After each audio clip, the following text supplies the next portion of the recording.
ഖുശൂ ഉള്ളവരാണ്. അത് ഖുർആനിലൂടെയും സുന്നത്തിലൂടെയും പഠിച്ചാൽ മാത്രമേ കിട്ടുള്ളൂ. കാരണം ഫിഖ്ഹ് കിതാബുകളിലൂടെ മാത്രം പഠിക്കുന്ന ആളുകൾക്ക് ആ കർമ്മശാസ്ത്രത്തിൽ ബാഹ്യമായി ചെയ്യേണ്ടുന്ന ചലനങ്ങൾ മാത്രമേ പണ്ഡിതന്മാർ വിശദീകരിച്ചിട്ടുള്ളൂ. കാരണം അവരുടെ മേഖല അതായതുകൊണ്ട്. മറിച്ച് മനസ്സുകൂടി നമസ്കാരത്തിൽ ഭാഗവാക്കായി വരുമ്പോഴാണ് നമസ്കാരം ഖുശൂ ഉള്ളതാകുകയുള്ളൂ. ആ നമസ്കാരത്തിന് അള്ളാഹുവിന്റെ അടുക്കൽ സ്വീകാര്യത ഉണ്ടാവുകയുള്ളൂ. അങ്ങനെയുള്ള നമസ്കാരക്കാരായ വിശ്വാസികളെ വിജയം നേടുകയുള്ളൂ. ഇതെല്ലാമാണ് 23-ാം അധ്യായം സൂറത്ത് മുഅ്മിനൂനിന്റെ ആദ്യ ഭാഗത്തിൽ അള്ളാഹു വിശദീകരിച്ചത്. അങ്ങനെ റുകൂഇൽ അല്പമൊന്ന് അടങ്ങി ഒതുങ്ങി നിൽക്കാം. സുജൂദിലും അങ്ങനെ തന്നെയാണ്. ഓരോ ഘട്ടങ്ങളിലും അതേപോലെ വേണം. ആ രീതിയിൽ നിൽക്കാത്ത, അടങ്ങി ഒതുങ്ങി നിന്ന് നമസ്കരിക്കാത്ത ആളെ കുറിച്ച് നബി സല്ലല്ലാഹു അലൈഹി വസല്ലം പറഞ്ഞ എന്താണെന്നറിയോ? ഏറ്റവും മോശപ്പെട്ട കള്ളെന്നാണ്. പെരുങ്കള്ളൻ എന്നൊക്കെ നമ്മൾ പറയല്ലോ. മോശപ്പെട്ട കള്ളൻ എന്ന് പറഞ്ഞാൽ ഈ കളവിൽ മോശം കാണിച്ചെന്നല്ല, കളവിൽ വളരെയധികം പെർഫെക്റ്റ് ആയിട്ടുള്ള ആള്. ഏറ്റവും നല്ല കള്ളൻ എന്ന് പറയുന്ന പോലെ അസ്വഉൻ നാസി സരിഖതൻ അല്ലദീ യസ്രിഖു മിൻ സ്വലാത്തിഹി. നബി സല്ലല്ലാഹു അലൈഹി വസല്ലം പറയുന്നു, ഏറ്റവും വലിയ കള്ളനാരാന്നറിയും? നമസ്കാരത്തിൽ കക്കുന്ന ആളാണ്. കള്ളന്മാർ എന്ന് പറഞ്ഞപ്പോൾ സഹാബികൾ ചോദിച്ചു, യാ റസൂലല്ലാഹ് വകൈഫ യസ്രിഖു മിൻ സ്വലാത്തിഹി, നമസ്കാരത്തിൽ നിന്ന് കക്ക ഏതങ്ങനെ? നബി സല്ലല്ലാഹു അലൈഹി വസല്ലം പറഞ്ഞു, ലാ യുതിമ്മു റുകൂഅഹാ വസുജൂദഹാ, നമസ്കരിക്കുന്നുണ്ട് പക്ഷേ റുകൂ ഒന്ന് പൂർത്തിയായി നിർവഹിക്കാൻ അയാളെ കിട്ടൂല, സുജൂദ് അതിന്റേതായ കോലത്തിൽ നിർവഹിക്കുവാൻ അയാൾ ഉണ്ടാവൂല. അങ്ങനെ ഭാഗികമായി പരിപൂർണമായി നിർവഹിക്കാൻ കഴിയാതെ പോകുന്ന, നിർവഹിക്കുവാൻ ശ്രമിക്കാതെ ഉള്ള ആളുകൾ, അവരാണ് മോശമായ കള്ളന്മാർ, നമസ്കാരത്തിന്റെ പല ഭാഗങ്ങളും കട്ടുകൊണ്ടുപോകുന്നവർ എന്ന് നബി സല്ലല്ലാഹു അലൈഹി വസല്ലം പറഞ്ഞിട്ടുണ്ട്.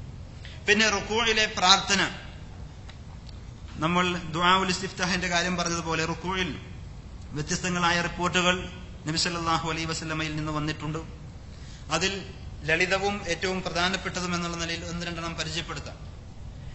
സുബ്ഹാന റബ്ബിയൽ അദീം, മഹാനായ എന്റെ നാഥന്, എന്റെ റബ്ബിന് സ്തോത്രം, അവൻ എത്രയോ പരിശുദ്ധനാണ്. അള്ളാഹുവിനെ പ്രകീർത്തിച്ചുകൊണ്ടുള്ള ഈ വാക്ക്, ഈ വാചകം നബി സല്ലല്ലാഹു അലൈഹി വസല്ലം 3 പ്രാവശ്യം പറയുമായിരുന്നു. ചിലപ്പോൾ 3-ൽ കൂടുതലും പറയാറുണ്ട്. പിന്നെ സുബ്ബൂഹുൻ ഖുദ്ദൂസുൻ റബ്ബുൽ മലായികതി വറൂഹ്, ജിബ്രീലിന്റെയും മറ്റു മലക്കുകളുടെയും നാഥനായ പരിശുദ്ധനായ അള്ളാഹുവെ, നീ എത്രയോ ഉന്നതനായിരിക്കുന്നു എന്ന അർത്ഥത്തിലുള്ള ആ പ്രാർത്ഥന. പിന്നെ വേറെ ഒന്ന് നമുക്ക് സുപരിചിതമായ, അതായിരിക്കും കൂടുതൽ സുപരിചിതമായിട്ടുണ്ടാവുക. സുബ്ഹാനകല്ലാഹുമ്മ റബ്ബന വബിഹംദിക അല്ലാഹുമ്മഗ്ഫിർലി, ഞങ്ങളുടെ രക്ഷിതാവായ അള്ളാഹുവെ നീ എത്രയോ പരിശുദ്ധനാണ്, വബിഹംദിക നിനക്കാകുന്നു സർവസ്തുതിയും, അല്ലാഹുമ്മ ഗ്ഫിർലി നീ എനിക്ക് പുറത്തു തരണമേ അള്ളാഹുവെ എന്ന ഈ പ്രാർത്ഥന. ഇത് ബുഖാരി മുസ്ലിം ഉദ്ധരിച്ച. നേരത്തെ പറഞ്ഞ ഈ 3-ൽ ഏതും നമുക്ക് തിരഞ്ഞെടുക്കാം. ഇതുമല്ലാത്ത വേറെയും ചില പ്രാർത്ഥനകൾ റുകൂഇലെ പ്രാർത്ഥനകളുടെ കൂട്ടത്തിൽ വന്നിട്ടുണ്ട്. ഈ സന്ദർഭത്തിൽ വിരോധിച്ച ഒരു സംഗതി, റുകൂഇൽ നിൽക്കേണ്ടതുപോലെ നിന്നു കഴിഞ്ഞാലും ആ ഖുർആൻ ഓതുവാൻ പാടില്ല. റുകൂഇൽ റുകൂ അല്ലേ, ഖുർആൻ അല്ലേ, നല്ലതല്ലേ എന്നുള്ള ആ ചിന്തകൾക്കൊന്നും പ്രസക്തിയില്ല എന്നതിനൊരു ഉദാഹരണം കൂടിയാണ്. പലപ്പോഴും റബീഉൽ അവ്വൽ മാസത്തിൽ ബിദ്അത്ത് ഉണ്ടാക്കുന്ന ആളുകളോട് പറയും അങ്ങനെ ചെയ്യാൻ പാടില്ല എന്ന്. എന്താ പറയല്? ആവപ്പെട്ടവന് ഭക്ഷണം കൊടുക്കലില്ലേ, നല്ല കാര്യല്ലേ, അത് ചെയ്യല് തെറ്റാണോ എന്നൊക്കെ ചോദിച്ചുകൊണ്ട് പല നല്ല ബിദ്അത്തുകൾ ഉണ്ടാക്കുന്ന ആളുകൾ. നബി സല്ലല്ലാഹു അലൈഹി വസല്ലം ആ ഒരു ചിന്താഗതിയെ അനുവദിക്കുന്നില്ല. റുകൂ അല്ലേ, ഖുർആനല്ലേ, നിസ്കാരല്ലേ, നല്ലതല്ലേ എന്നൊന്നും പറഞ്ഞാതെ നബി സല്ലല്ലാഹു അലൈഹി വസല്ലം പറഞ്ഞത് റുകൂഇലും സുജൂദിലും ഖുർആൻ ഓതാൻ പാടില്ലെന്ന്. അതേപോലെ തന്നെ നമ്മൾ നമസ്കാരത്തിൽ റുകൂഇലും സുജൂദിലുമെല്ലാം നബി സല്ലല്ലാഹു അലൈഹി വസല്ലം പഠിപ്പിച്ച പ്രാർത്ഥനകൾ തന്നെയായിരിക്കണം ചൊല്ലാൻ ശ്രമിക്കേണ്ടത്, കൊണ്ടുവരേണ്ടത്.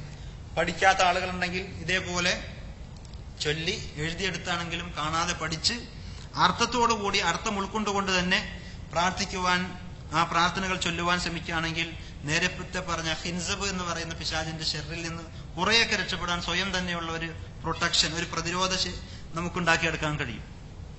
പിന്നെ ആ രീതിയിൽ റുകൂ പൂർത്തിയാക്കി കഴിഞ്ഞാൽ ഈ അത്തിദാൽ സമി അല്ലാഹു ലിമൻ ഹമിദ എന്ന് പറഞ്ഞ് നേരെ നിൽക്കും. ഈ സന്ദർഭത്തിലും മുമ്പ് സൂചിപ്പിച്ച അതേപോലെ തന്നെ 2 കൈകളും നബി സല്ലല്ലാഹു അലൈഹി വസല്ലം ഉയർത്തുമായിരുന്നു. സമി അല്ലാഹു ലിമൻ ഹമിദ എന്ന് പറഞ്ഞിട്ടാണ് കൈകൾ താഴ്ത്തിയിടാറ്. അങ്ങനെ താഴ്ത്തിയിട്ട് നിന്ന ശേഷം റബ്ബന വലക്കൽ ഹംദ്, റബ്ബന വലക്കൽ ഹംദ് എന്നോ അല്ലെങ്കിൽ അതിനേക്കാൾ അല്പം ദീർഘിച്ച വേറെയും പ്രാർത്ഥനകളുണ്ട്. മിൽ അസ്സമാവാതി വമിൽ അൽ അർളി വമിൽ അമാശിഅത മിൻ ശൈഇൻ ബഅദ്. പിന്നെ വേറെ റബ്ബനാ വലക്കൽ ഹംദ് ഹംദൻ കസീറൻ ത്വയ്യിബൻ മുബാറകൻ ഫീ മിൽ അസ്സമാവാതി വമിൽ അൽ അർളി, നേരത്തെ പറഞ്ഞ പ്രാർത്ഥനയുടെ ഭാഗം. ഇങ്ങനെ വ്യത്യസ്തങ്ങളായ ദിക്റുകൾ ഇഅ്തിദാലിലായി നബി സല്ലല്ലാഹു അലൈഹി വസല്ലം ചൊല്ലുകയും നമുക്ക് മാതൃകയായി പഠിപ്പിച്ചു തരുകയും ചെയ്തിട്ടുണ്ട്. ഇദാ ഖാലൽ ഇമാമു സമിഅ അല്ലാഹു ലിമൻ ഹമിദ. ഇനി ജമാഅത്തായി നമസ്കരിക്കുമ്പോഴാണെങ്കിലോ ഇമാം സമിഅ അല്ലാഹു ലിമൻ ഹമിദ എന്ന് പറഞ്ഞാൽ നബി സല്ലല്ലാഹു അലൈഹി വസല്ലം പറയുന്നു ഫഖൂലു അല്ലാഹുമ്മ റബ്ബനാ ലക്കൽ ഹംദ്. നിങ്ങൾ റബ്ബനാ ലക്കൽ ഹംദ് എന്നോ അല്ലെങ്കിൽ അല്ലാഹുമ്മ റബ്ബനാ ലക്കൽ ഹംദ് എന്നോ പറയുക. അങ്ങനെ പറഞ്ഞാൽ എന്താ മെച്ചം? ഫഇന്നഹു മൻ വാഫഖ ഖൗലുഹു ഖൗലൽ മലായിക. ഈ പ്രാർത്ഥന മലക്കുകളുടെ വാക്കുമായി യോജിച്ചു വന്നാൽ, ആമീനിന്റെ കാര്യത്തിൽ നമ്മൾ പറഞ്ഞതുപോലെ ഇമാമും മഅ്മൂമും ആമീൻ പറയണം, അത് മലക്കുകളുടെ ആമീനോട് ചേർന്ന് വന്നാൽ പാപങ്ങൾ പുറത്തു കിട്ടും എന്നതുപോലെ തന്നെ സമിഅ അല്ലാഹു ലിമൻ ഹമിദ എന്നതിന് ശേഷം റബ്ബനാ ലക്കൽ ഹംദ് എന്നുള്ള പ്രാർത്ഥന അത് ചൊല്ലാതെ മടി കാട്ടാതെ മാറി നിൽക്കേണ്ടതില്ല, മറിച്ച് അത് ചൊല്ലണം. അങ്ങനെ ചൊല്ലിയാൽ ആരുടെയെങ്കിലും വാക്ക് മലക്കുകളുടെ വാക്കുമായി ചേർന്ന് വന്നാൽ ഗുഫിറ ലഹു മാ തഖദ്ദമ മിൻ ദംബിഹി, അയാളുടെ മുമ്പ് കഴിഞ്ഞുപോയ പാപങ്ങൾ, തെറ്റുകുറ്റങ്ങൾ അതിലൂടെ പൊറുക്കപ്പെടുന്നു. അതാണ് നബി സല്ലല്ലാഹു അലൈഹി വസല്ലം ഇതിനെപ്പറ്റി പറഞ്ഞിട്ടല്ലോ, ഒരു നമസ്കാരം മറ്റു നമസ്കാരത്തിന്റെ ഇടയിലുള്ള പാപങ്ങളെ നീക്കിക്കളയുന്നതാണ്. പക്ഷെ ആ രീതിയിലുള്ള നമസ്കാരങ്ങളാകണം. സമിഅല്ലാഹു ലിമൻ ഹമിദ പറയുമ്പോൾ കച്ചവടത്തിന്റെ ചിന്തയോ അല്ലെങ്കിൽ ഡ്രസ്സ് എടുക്കുന്നതിന്റെ കാര്യമോ അല്ലെങ്കിൽ വീട്ടിൽ ഭാര്യയായിട്ട് ഒച്ചുണ്ടാക്കി വന്നിട്ടുണ്ടെങ്കിൽ അതിനെക്കുറിച്ചൊക്കെ അവർ ആലോചിച്ചിട്ടുണ്ടെങ്കിൽ നമസ്കാരവും പോകും, പ്രതിഫലവും കിട്ടൂല എന്നതാണ് മനസ്സിലാക്കേണ്ടത്. മറിച്ച് സുന്നത്തനുസരിച്ചുകൊണ്ട് ആ ബോധത്തോടു കൂടി നമ്മൾ ചെയ്യുകയാണ് എങ്കിൽ അൽഹംദുലില്ലാഹ് എത്രയോ പ്രതിഫലം നമുക്ക് ഒരൊറ്റ നമസ്കാരത്തിലൂടെ നേടിയെടുക്കുവാൻ സാധിക്കും. അതുകൊണ്ട് ആ രീതിയിൽ ഇഅ്തിദാലിൽ നിന്ന് കഴിഞ്ഞാൽ സമിഅല്ലാഹു ലിമൻ ഹമിദ എന്ന് പറഞ്ഞിട്ട് ആ പ്രാർത്ഥനകളിൽ ഏതും, പ്രത്യേകിച്ച് സുന്നത്ത് നമസ്കാരമൊക്കെ ആണെങ്കിൽ അല്പം ദീർഘിച്ച് നമുക്ക് നിൽക്കാൻ കഴിയും. ആ സന്ദർഭത്തിലൊക്കെ ഈ പറഞ്ഞ പ്രാർത്ഥനകളൊക്കെ ഉൾപ്പെടുത്താം. മിൽ അസ്സമാവാതി വമിൽ അൽ അർളി എന്നുള്ളതും ഹംദൻ കസീറൻ ത്വയ്യിബൻ മുബാറകൻ ഫീ എന്നുള്ളതും ഒക്കെ നബി സല്ലല്ലാഹു അലൈഹി വസല്ലം പഠിപ്പിച്ചു തന്നെയാണ്. ഇവിടെയും തുമഅനീനത്ത് വേണം, അടങ്ങി ഒതുങ്ങി നിൽക്കണം. സമിഅല്ലാഹു ലിമൻ ഹമിദ എന്ന് പറഞ്ഞിട്ട് ഉടനെ തന്നെ സുജൂദിലേക്ക് വീഴാൻ നിൽക്കാതെ അവിടെ ഒന്ന് ശാന്തിയോടുകൂടി സമാധാനത്തോടുകൂടി നിന്നിട്ടായിരിക്കണം ആ പ്രാർത്ഥനകൾ ചെല്ലേണ്ടത്. അതേപോലെ നീർന്നു നിൽക്കണം ആ നൃത്തത്തിൽ. വഇദാ റഫഅത ഫഅഖിം സുൽബക. നബി സല്ലല്ലാഹു അലൈഹി വസല്ലം പറയാണ്, നീ റുകൂഇൽ നിന്ന് ഇഅ്തിദാലിലേക്ക് വന്നു കഴിഞ്ഞാൽ ഫഅഖിം സുൽബക, നിന്റെ മുതുക് നീ നേരെയാക്കണം. സമിഅല്ലാഹു ലിമൻ ഹമിദ എന്ന് പറഞ്ഞിട്ട് റുകൂഇൽ നിന്ന് ഇങ്ങനെ എഴുന്നേൽക്കണം കാണാൻ പകുതിക്ക് തന്നെ പോണ പല ആളുകളെയും നമുക്ക് കാണാറുണ്ട്. പക്ഷെ നബി സല്ലല്ലാഹു അലൈഹി വസല്ലമയുടെ ആ നിർദ്ദേശത്തിന് എതിരാണ്. റുകൂഇൽ നിന്ന് നീ എഴുന്നേറ്റ് കഴിഞ്ഞാൽ ഫഅഖിം സുൽബക, നിന്റെ സുൽബ് എന്ന് പറഞ്ഞ മുതുക് നീ നേരെയാക്കണം, വളവില്ലാതെ നേരെ ഒന്ന് അടങ്ങി നിന്ന് തുമഅനീനത്തോടുകൂടി. എന്നിട്ട് ആ പ്രാർത്ഥനയും പ്രാർത്ഥിച്ചിട്ടാണ് സുജൂദിലേക്ക് പോകേണ്ടത്. അതല്ലാതെ വെപ്രാളം കാണിച്ചുകൊണ്ട് ധൃതി കാണിച്ചുകൊണ്ടുള്ള നമസ്കാരത്തിൽ പലതും നഷ്ടപ്പെട്ടു പോകും. പിന്നെ നബി സല്ലല്ലാഹു അലൈഹി വസല്ലം പറയാൻ, ലാ യൻദുറുല്ലാഹു അസ്സ വജല്ല ഇലാ സ്വലാത്തി അബ്ദിൻ ലാ യുഖീമു സുൽബഹു ബൈന റുകൂഇഹാ വസുജൂദിഹാ. റുകൂഇന്റെയും സുജൂദിന്റെയും ഇടയിൽ മുതുക് നേരെ നിർത്തി ശരിയായ രീതിയിൽ നമസ്കരിക്കാത്ത ആളുടെ നമസ്കാരത്തിലേക്ക് അല്ലാഹു തആല നോക്കുകയില്ല എന്ന്. അപ്പൊ എത്രമാത്രം ഗൗരവമുണ്ട് എന്നുള്ളത് നമ്മൾ മനസ്സിലാക്കേണ്ടതാണ്. എന്നാൽ വേറെ ചില ആളുകൾ, പ്രത്യേകിച്ച് ഗൾഫൊക്കെ ആയിട്ട് കുറച്ച് ടച്ചുള്ള ആളുകളാണെങ്കിൽ കാണാം, സമിഅല്ലാഹു ലിമൻ ഹമിദ എന്ന് പറഞ്ഞിട്ട് കൈ കെട്ടുന്ന രീതി. നബി സല്ലല്ലാഹു അലൈഹി വസല്ലം പഠിപ്പിച്ച നമസ്കാരത്തിന്റെ എത്രയോ ഹദീസുകൾ, ഷെയ്ഖ് അൽബാനിക്ക് ഒരു പുസ്തകം തന്നെയുണ്ട് ഹദീസ്, ആ ഹദീസുകൾ മാത്രം ക്രോഡീകരിച്ചുകൊണ്ട് തക്ബീറത്തുൽ ഇഹ്റാം മുതൽ സലാം വീട്ടുന്നത് വരെയുള്ള ഓരോ ചലനങ്ങളും നമ്മൾ ഈ പഠനത്തിലും നമ്മുടെ ഈ ക്ലാസ്സിലും എല്ലാം മെയിനായിട്ട് അവലംബിച്ച ഒരു ഗ്രന്ഥം കൂടിയാണ്. പക്ഷെ ആ ഗ്രന്ഥത്തിൽ അദ്ദേഹം പ്രത്യേകം പറയുകയും ചെയ്യാണ്, ഒരൊറ്റ റിപ്പോർട്ട് പോലും നബി സല്ലല്ലാഹു അലൈഹി വസല്ലം ഇഅ്തിദാലിന് ശേഷം കൈകെട്ടി എന്ന് പറയുന്നതായിട്ടില്ല. അങ്ങനെ ഉണ്ടായിരുന്നുവെങ്കിലോ, ഒരിക്കലെങ്കിലും നബി സല്ലല്ലാഹു അലൈഹി വസല്ലം അത് ചെയ്തിട്ടുണ്ടായിരുന്നുവെങ്കിൽ സ്വഹാബികൾ അത് കാണും, മനസ്സിലാക്കും, ഒരാളിലൂടെയെങ്കിലും അത് റിപ്പോർട്ട് ചെയ്യുമായിരുന്നു. അതുകൊണ്ട് ഇബാദത്തുകൾ ഒന്നും നമ്മളുടേതായ ഇജ്തിഹാദിലൂടെ ഗവേഷണത്തിലൂടെ കണ്ടെത്തി ചെയ്യേണ്ടതല്ല. അതുകൊണ്ട് ഏറ്റവും സൂക്ഷ്മതയുടെ രീതി ആ സന്ദർഭത്തിൽ കൈകെട്ടാതെ നിൽക്കുക എന്നത് തന്നെയാണ്. സലഫു സാലിഹീങ്ങളിൽ നിന്ന് അപ്രകാരം ഒരു റിപ്പോർട്ട് പോലും ഇല്ലെന്ന്. അവരങ്ങനെ നമസ്കാരത്തിന്റെ രൂപം വിശദീകരിക്കുന്ന എത്രയോ സംഗതികളുണ്ട്. നബി സല്ലല്ലാഹു അലൈഹി വസല്ലം നമസ്കരിച്ച ഓരോ സംഗതിയും ഇൻഷാ അല്ലാഹ് ചില ഭാഗങ്ങൾ നമ്മുടെ ഭാഗത്ത് വരുന്നുണ്ട്. അത്തഹിയ്യാത്തിൽ ഇരിക്കുമ്പോൾ വിരൽ എങ്ങനെ പിടിക്കണം, വിരൽ ചൂണ്ടണോ അനക്കണോ, ഇതൊക്കെ നമ്മുടെ ഇടയിൽ ചർച്ചയുണ്ടെങ്കിൽ ഹദീസുകളിലേക്ക് മടങ്ങിയാൽ കൃത്യമായി അതിന്റെ തെളിവുകൾ നമുക്ക് ബോധ്യപ്പെടും. എന്നാൽ സമിഅല്ലാഹു ലിമൻ ഹമിദ എന്ന് പറഞ്ഞിട്ട് കൈകൾ കെട്ടുന്നുണ്ട ആ വിഷയം നമ്മൾ ഹദീസിലേക്ക് എത്ര തുറപ്പിച്ചു നോക്കിയാലും അങ്ങനെ ഒന്നും കാണാൻ കഴിയില്ല. ഷെയ്ഖ് അൽബാനിയെ പോലെയുള്ള പണ്ഡിതന്മാർ നിശ്ചിതമായി അതിനെ വിമർശിച്ചേക്കാൻ, ഹദീസിലില്ലാത്ത സംഗതിയാണ് എന്ന് പറഞ്ഞുകൊണ്ട് തന്നെ. അതുകൊണ്ട് സമിഅല്ലാഹു ലിമൻ ഹമിദ എന്ന് പറഞ്ഞതിന് ശേഷം കൈകൾ നിവർത്തിയിടുക എന്നതാണ് ഏറ്റവും സൂക്ഷ്മമായ ഹദീസിനോട് സുന്നത്തിനോട് കൂടുതൽ അടുത്തത് എന്ന് മനസ്സിലാക്കുവാൻ സാധിക്കുന്നു. പിന്നെ സുജൂദിലേക്ക് പോകാൻ, സുജൂദിലേക്ക് പോകുമ്പോഴും തക്ബീർ ചൊല്ലി അല്ലാഹു അക്ബർ എന്ന് പറഞ്ഞുകൊണ്ടാണ് പോകേണ്ടത്. ആ സന്ദർഭത്തിൽ കൈയാണോ ആദ്യം കുത്തേണ്ടത്, കാലാണോ ആദ്യം കുത്തേണ്ടത് എന്നൊരു ചർച്ച പലപ്പോഴും സംശയമുണ്ടാകാറുണ്ട്. നബി സല്ലല്ലാഹു അലൈഹി വസല്ലമയുടെ സമ്പ്രദായം വിശദീകരിക്കുന്നു. കാന യളഉ യദൈഹി അലൽ അർളി ഖബ്ല റുക്ബതൈഹി. നബി സല്ലല്ലാഹു അലൈഹി വസല്ലം അവിടുത്തെ കാൽമുട്ടുകൾ വെക്കുന്നതിന് മുമ്പ് കൈ വെക്കുമായിരുന്നു. അതേപോലെ ഔസാഇ റഹ്മത്തുള്ളാഹി അലൈഹി സഹീഹായ സനദോടുകൂടി പരമ്പരയോടുകൂടി വിശദീകരിക്കുകയാണ്. അദ്റക്തുന്നാസ, അദ്ദേഹത്തിന്റെ ഗുരുനാഥന്മാരായ പണ്ഡിതന്മാർ അഥവാ സ്വഹാബികളെ ഉദ്ദേശിച്ചുകൊണ്ടാണ് അദ്ദേഹം പറയുന്നത്, യളഊന ഐദിയഹും ഖബ്ല റുകബിഹിം, അവർ അവരുടെ കാൽമുട്ടുകൾക്ക് മുമ്പായി കൈകൾ വെക്കുമായിരുന്നു. അപ്രകാരമാണ് സുജൂദിലേക്ക് പോയിരുന്നത് എന്ന് കാണുവാൻ സാധിക്കും. മുട്ടുകാൽ ആദ്യം വെക്കണം എന്ന് പറയുന്ന ഹദീസുകൾ സ്വഹീഹല്ല എന്ന് മാത്രമല്ല, സ്വഹീഹായി വന്ന ഈ റിപ്പോർട്ടുകൾക്ക് എതിരാണ് എന്നത് കൂടി ഷെയ്ഖ് അൽബാനി പ്രത്യേകം ഉണർത്തിയതാണ്. അതുകൊണ്ട് സുജൂദിലേക്ക് പോകുന്ന രംഗം നമ്മൾ പ്രത്യേകം മനസ്സിലാക്കേണ്ടത്. സമിഅല്ലാഹു ലിമൻ ഹമിദ എന്ന് പറഞ്ഞ് നിന്നു കഴിഞ്ഞാൽ അല്ലാഹു അക്ബർ എന്ന് പറഞ്ഞ് പോകുമ്പോൾ സാവകാശം ആദ്യം കൈകൾ കുത്തി പിന്നെ മുട്ടുകുത്തിയിട്ടാണ് സുജൂദിലേക്ക് പോകേണ്ടത്. സുജൂദിന്റെ ശരിയായ രീതി ഏകദേശം ഇപ്രകാരമായി വരും. അതിന്റെ മറ്റ് ഭാഗങ്ങൾ ഇൻഷാ അല്ലാഹ് നമ്മൾ വിശദീകരിക്കുന്നതാണ്. അപ്പോൾ ആദ്യം തന്നെ മുട്ടുകുത്തിയിട്ട് പോകുന്ന അവസ്ഥ, അങ്ങനെ പോകുമ്പോഴത്തേക്കും ഇങ്ങനെ സുജൂദിലേക്ക് പോകുന്ന ആ രീതി ശരിയല്ല. പ്രത്യേകിച്ച് 2 ഫ്ലോറുള്ള പള്ളികളാണെങ്കിൽ മുകളിൽ നമസ്കരിക്കുന്ന ആളുകൾ സുജൂദിലേക്ക് പോകുമ്പോൾ പൊടപൊടപൊടാന്ന് പറഞ്ഞ ശബ്ദം കേൾക്കാൻ കഴിയും.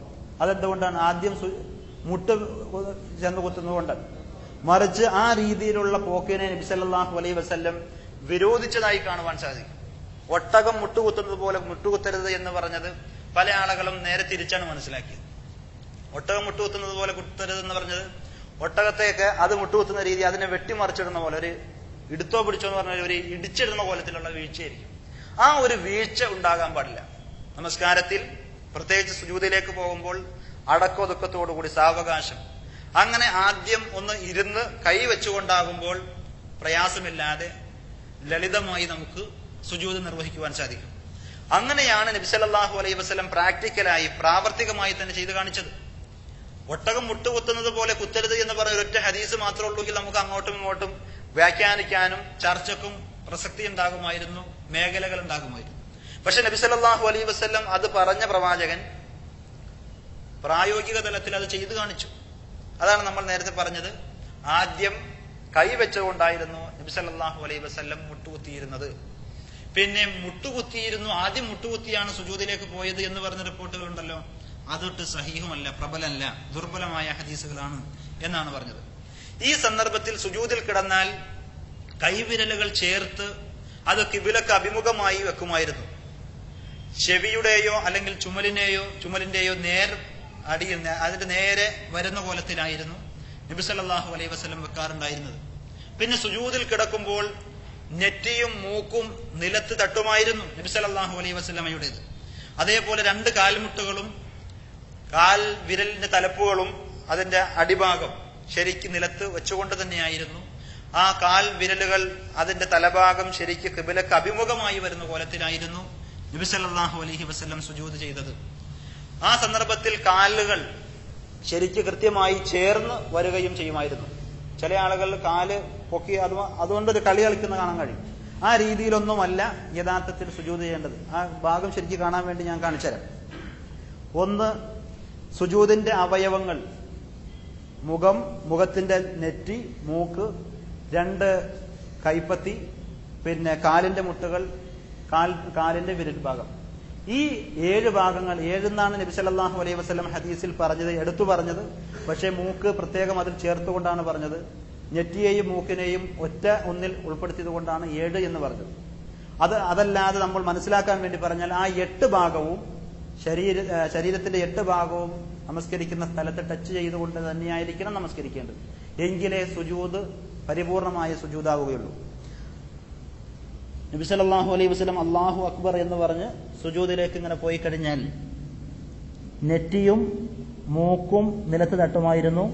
പിന്നെ കൈയുടെ വിരലുകൾ കിബിലക്ക് അഭിമുഖമായി വരുന്ന കോലത്തിൽ വെക്കുമായിരുന്നു.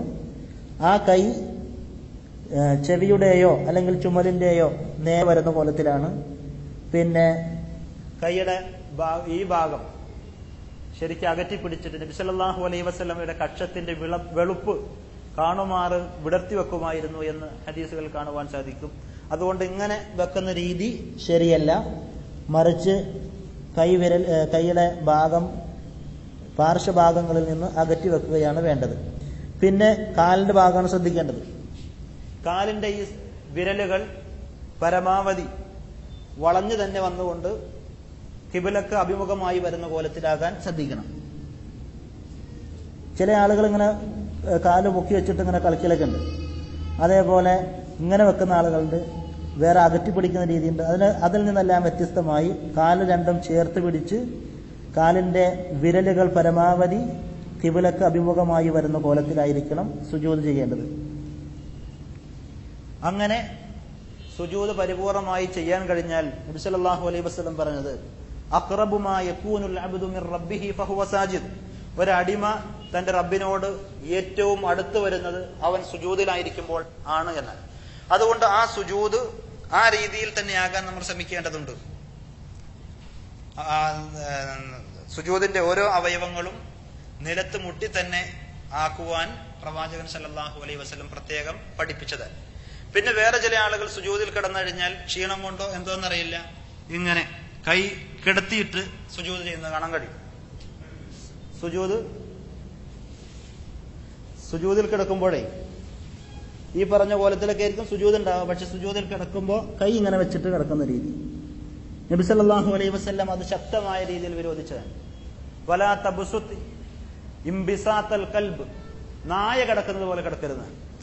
അതേപോലെ ഓരോന്നിനെയും ചില മൃഗങ്ങളോടും പക്ഷികളോടും സാദൃശ്യപ്പെടുത്തിക്കൊണ്ട് പറഞ്ഞതുപോലെ കാണാൻ കഴിയും.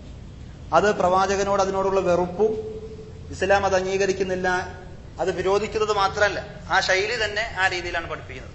നായ കിടക്കുന്നത് പോലെ കിടക്കരുത്, കോഴി കൊത്തുന്ന പോലെ നിസ്കരിക്കരുത്, കാക്ക തോണ്ടുന്ന പോലെ തോണ്ടരുത്, കുറുക്കൻ തിരിഞ്ഞു നോക്കുന്ന പോലെ തിരിഞ്ഞു നോക്കരുത് എന്നൊക്കെ ശൈലികൾ നബി സല്ലല്ലാഹു അലൈഹി വസല്ലമയുടെ ഹദീസിലൂടെ തന്നെ കാണുവാൻ സാധിക്കും. അതുകൊണ്ട് നമസ്കാരം കൃത്യവും അടക്കൊതുക്കത്തോടുകൂടി നബി സല്ലല്ലാഹു അലൈഹി വസല്ലം പഠിപ്പിച്ചതുപോലെ തന്നെയാകാൻ പ്രത്യേകം ശ്രദ്ധിക്കേണ്ടതാണ്.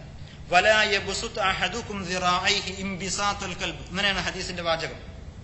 നിങ്ങളിൽ ആരും തന്നെ തന്റെ മുഴം കൈകൾ നായ അത് കിടത്തിവെക്കുന്നത് പോലെ കിടത്തിവെക്കരുത്. ബുഖാരിയും മുസ്ലിമും അബൂദാവൂദും അഹ്മദും ഒക്കെ ഉദ്ധരിച്ച പ്രബലമായ ഹദീസാണ്. സുജൂദിലും തുമഅനീനത്ത് വേണം, അടക്കൊതുക്കം വേണമെന്ന് നമ്മൾ നേരത്തെ പറഞ്ഞ ഹദീസിലുണ്ട്. ഏറ്റവും വലിയ കള്ളൻ ആരാന്ന് ചോദിച്ചപ്പോൾ നബി സല്ലല്ലാഹു അലൈഹി വസല്ലം പറഞ്ഞെന്താ? നമസ്കാരത്തിൽ കക്കുന്ന ആളാണ്.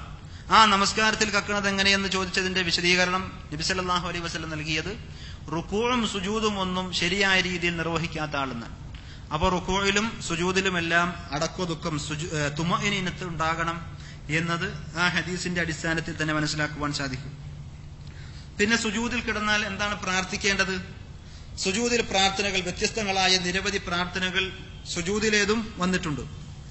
റുകൂഇലേതുപോലെ തന്നെ വ്യത്യസ്തങ്ങളായ റിപ്പോർട്ടുകൾ.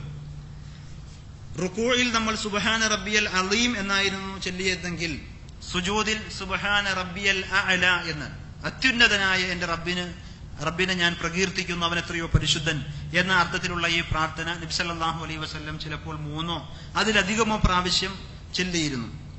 അതേപോലെ തന്നെ സുബ്ബൂഹുൻ ഖുദ്ദൂസുൻ റബ്ബുൽ മലായികത്തി വറൂഹ് റുകൂഇൽ ചൊല്ലിയിരുന്ന അതേ പ്രാർത്ഥന സുജൂദിലും നമുക്ക് ചൊല്ലാം.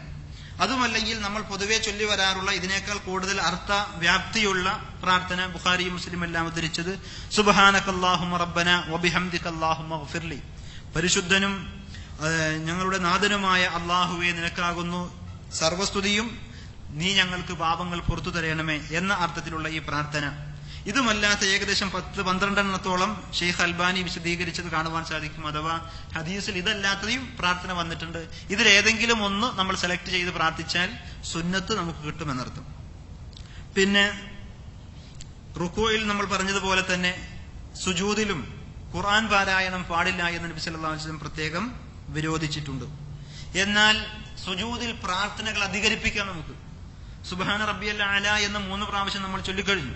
അല്ലെങ്കിൽ സുബ്ഹാനകല്ലാഹുമ്മ റബ്ബനാ വബിഹംദിക അല്ലാഹുമ്മഗ്ഫിർ ലി, അല്ലെങ്കിൽ സുബ്ബൂഹുൻ ഖുദ്ദൂസുൻ റബ്ബുൽ മലായികത്തി വറൂഹ്, ഈ പറഞ്ഞ ഏതെങ്കിലും പ്രാർത്ഥന, സുന്നത്തിൽ സ്ഥിരപ്പെട്ടു വന്ന ഏതെങ്കിലും പ്രാർത്ഥന നമ്മൾ ചൊല്ലിക്കഴിഞ്ഞാൽ, പ്രത്യേകിച്ച് സുന്നത്ത് നമസ്കാരങ്ങൾ നമ്മളുടേതായ ഇഷ്ടമനുസരിച്ച് നമ്മൾ ദീർഘിപ്പിച്ച് നമസ്കരിക്കുമ്പോൾ നമുക്ക് അതല്ലാത്ത പ്രാർത്ഥനയും ചൊല്ലാം.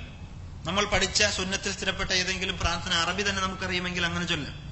അതല്ല, നമുക്ക് നമ്മളുടേതായ ദുനിയവിയും ഉഖ്റവിയുമായ ദുനിയാവിന്റെയും ആഖിറത്തിന്റെയും കാര്യങ്ങൾ അള്ളാഹുവിനോട് പറയാണ്ടാവും. അതൊക്കെ അള്ളാഹുവിന്റെ മുമ്പിൽ നമുക്ക് പറയാം സുജൂദിൽ കിടന്നുകൊണ്ട് തന്നെ. അപ്പൊ പിന്നെ ഒരു സംശയം, മലയാളത്തിൽ പറയാൻ പറ്റുമെന്നില്ല. മലയാളത്തിൽ നമ്മളുടേതായ ഭാഷയിൽ നമ്മളത് ഉച്ചരിച്ച് പറയാതെ അത് മനസ്സിൽ നമ്മൾ അയവിറക്കിക്കൊണ്ട് എന്ത് ആവശ്യമാണോ നമുക്കുള്ളത്, കാരണം നമ്മുടെ മനസ്സിന്റെ ഭാഷയടക്കം അള്ളാഹുവിനറിയും. അതിൽ മനസ്സിന്റെ ഭാഷ ആർക്കും വ്യത്യാസം ഉണ്ടാവില്ല. എന്ത് ആവശ്യമാണ് നമ്മൾ ഉദ്ദേശിക്കുന്നത് മനസ്സിൽ നമ്മൾ കൊണ്ടുവന്നു കഴിഞ്ഞാൽ, അള്ളാഹു എന്റെ കുട്ടിയുടെ അസുഖം നീ സുഖപ്പെടുത്തി തരണമേ, അത് പറയാതെ അത് മനസ്സിലുണ്ടായി കഴിഞ്ഞാൽ ആ പ്രാർത്ഥന അത് വന്നു. അതേപോലെ ബിസിനസ് വളരെയധികം പ്രതിസന്ധിയിൽ നിൽക്കുന്ന ഇതാണെങ്കിലോ അയാൾക്ക് അതായിരിക്കും പറയേണ്ടത്. വേറൊരാൾക്ക് പരീക്ഷയെ അഭിമുഖീകരിച്ചുകൊണ്ട് നിൽക്കുന്ന വിദ്യാർത്ഥിയാണെങ്കിൽ ആ പരീക്ഷയെ കുറിച്ചായിരിക്കും അവന് പറയേണ്ടത്. എന്ന് പറഞ്ഞാൽ ദുനിയാവിന്റെയും ആഖിറത്തിന്റെയും എന്ത് കാര്യവും നമുക്ക് നമസ്കാരത്തിൽ തന്നെ സുജൂദിൽ പ്രത്യേകിച്ച് അത് കൊണ്ടുവരാം. എന്താണ് തെളിവ്? അഖ്റബു മാ യകൂനുൽ അബ്ദു മിർ റബ്ബിഹി ഫഹുവ സാജിദ്. ഞാൻ നേരത്തെ പറഞ്ഞ ഹദീസ്, ഒരു അടിമ തന്റെ റബ്ബിനോട് ഏറ്റവും അടുത്ത് നിൽക്കുന്നത് അവൻ സുജൂദിലായിരിക്കുമ്പോഴാണ്. ഫഅക്സിറു ദുആഅ ഫീഹി, അതിനാൽ ആ സുജൂദിൽ നിങ്ങൾ ദുആ അധികരിപ്പിക്കണം. വേറെ റിപ്പോർട്ടിൽ കാണുവാൻ സാധിക്കും ഫഖമിനുൻ അൻ യുസ്തജാബ ലഹു, അത് ഉത്തരം കിട്ടുവാൻ കൂടുതൽ അർഹതയുള്ള സാധ്യതയുള്ള പ്രാർത്ഥനയാണ്. അതുകൊണ്ട് പ്രത്യേകിച്ച് സുന്നത്ത് നമസ്കാരങ്ങളിൽ നമ്മൾ പ്രാർത്ഥനകൾ അധികരിപ്പിക്കുക. ദുനിയാവിന്റെയും ആഖിറത്തിന്റെയും കാര്യങ്ങളെല്ലാം അതിൽ ഉൾപ്പെടുത്താവുന്നതാണ്, യാതൊരു കുഴപ്പമില്ല. പിന്നെ സുജൂദ് പൂർത്തിയായി കഴിഞ്ഞ് സുജൂദിൽ നിന്ന് ഉയരുമ്പോഴോ അവിടെയും തക്ബീർ ചൊല്ലണം, അല്ലാഹു അക്ബർ എന്ന് പറഞ്ഞുകൊണ്ട് തന്നെ. എന്നിട്ട് ആ ഇരിക്കുമ്പോൾ ശ്രദ്ധിക്കേണ്ടത് ഇടതുകാലിന്മേൽ ഇരുന്നു കൊണ്ട് വലതുകാൽ നാട്ടി വരിക്കുന്ന കോലത്തിലാണ്. യഫ്രിശു റിജ്ലഹുൽ യുസ്റാ ഫയഖുദു അലൈഹ, നബി സല്ലല്ലാഹു അലൈഹി വസല്ലം തന്റെ ഇടതുകാൽ പരത്തി വെച്ചിട്ട് അതിന്മേൽ കയറി ഇരിക്കുമായിരുന്നു. വകാന യൻസിബു റിജ്ലഹുൽ യുംന, വലതുകാൽ നാട്ടി വെക്കുകയും ചെയ്യുമായിരുന്നു. യസ്തഖ്ബിലു ബി അസാബിഇഹ അൽ ഖിബ്ല, ആ കാലിന്റെ വിരലുകളൊക്കെയോ ഖിബ്ലക്ക് അഭിമുഖമായി വരുന്ന കോലത്തിലുമായിരുന്നു നബി സല്ലല്ലാഹു അലൈഹി വസല്ലം ചെയ്തിരുന്നത് എന്ന്.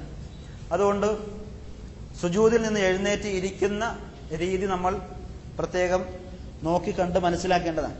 സുജൂദിൽ നമ്മൾ പോയി പ്രാർത്ഥനകളൊക്കെ കഴിഞ്ഞ് നമ്മുടെ ദുനിയാവിന്റെയും ആഖിറത്തിന്റെയും കാര്യങ്ങളൊക്കെ ഉണ്ട് എല്ലാം പറയാം. അതൊക്കെ ശേഷം നമ്മൾ എഴുന്നേറ്റിരിക്കുമ്പോൾ ഇടത്തെ കാലിന്മേൽ ഇരുന്നു കൊണ്ട് വലത്തെ കാൽ ഇങ്ങനെ നാട്ടി വെക്കണം.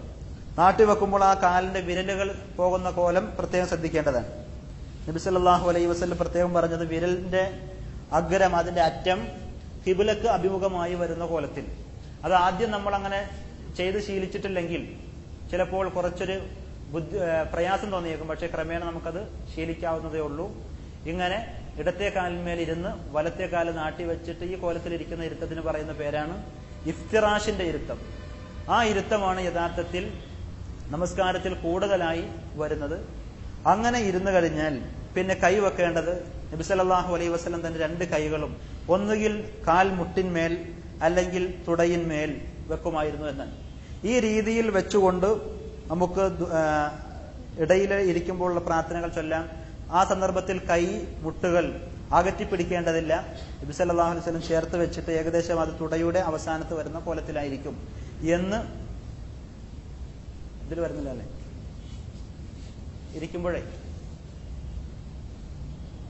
കൈ വരുന്ന കോലം ചില ആളുകൾ ഇങ്ങനെ അകറ്റി പിടിക്കലുണ്ടെങ്കിൽ അത് തെറ്റാണ്. അങ്ങനെ ഉള്ളിലേക്ക് മാറ്റേണ്ടതെല്ലാം ശരിയായ രീതിയിൽ ഇങ്ങനെ വിരലുകൾ ചേർത്ത് പിടിച്ച് മുട്ടിനോട് ചേർത്ത് വെച്ചോ അല്ലെങ്കിൽ തുടയിൽ എവിടെയെങ്കിലും വെക്കുന്നത് കൊണ്ടും കുഴപ്പമില്ല. കുറെ അങ്ങോട്ട് തള്ളിയിട്ട് കൈയുടെ മുട്ട് പുറത്തേക്ക് പോകുന്ന രീതി ശ്രദ്ധിക്കണം, അത് ശരിയല്ല.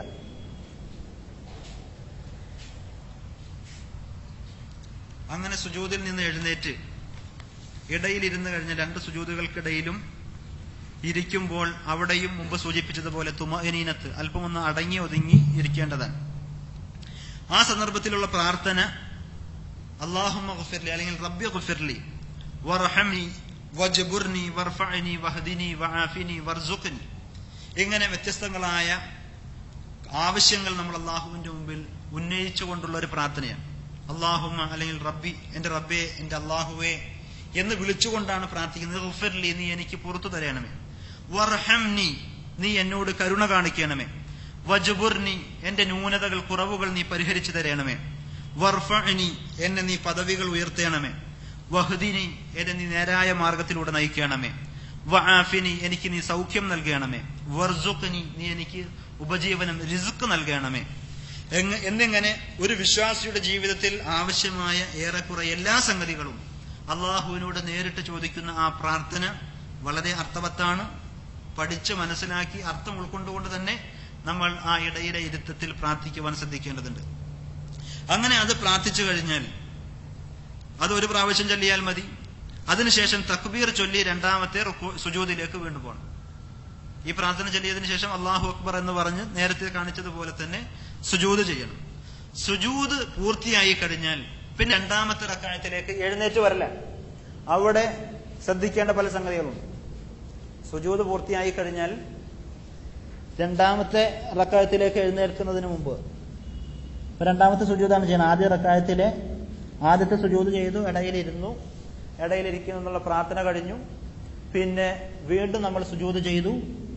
ആ സുജൂദിലെല്ലാം സുന്നത്തിൽ പറഞ്ഞ കാര്യങ്ങളെല്ലാം ശരിയായ രീതിയിൽ തന്നെ ആക്കി ചെയ്തതിന് ശേഷം പ്രാർത്ഥനയും കഴിഞ്ഞു രണ്ടാമത്തെ റക്അത്തിലേക്ക് എഴുന്നേറ്റ് പോകുമ്പോൾ പലരും പല കോലത്തില്ല. ചില ആളുകൾ അങ്ങനെ ചാടി എഴുന്നേറ്റ് പോകാൻ, ആ രീതി ശരിയല്ല.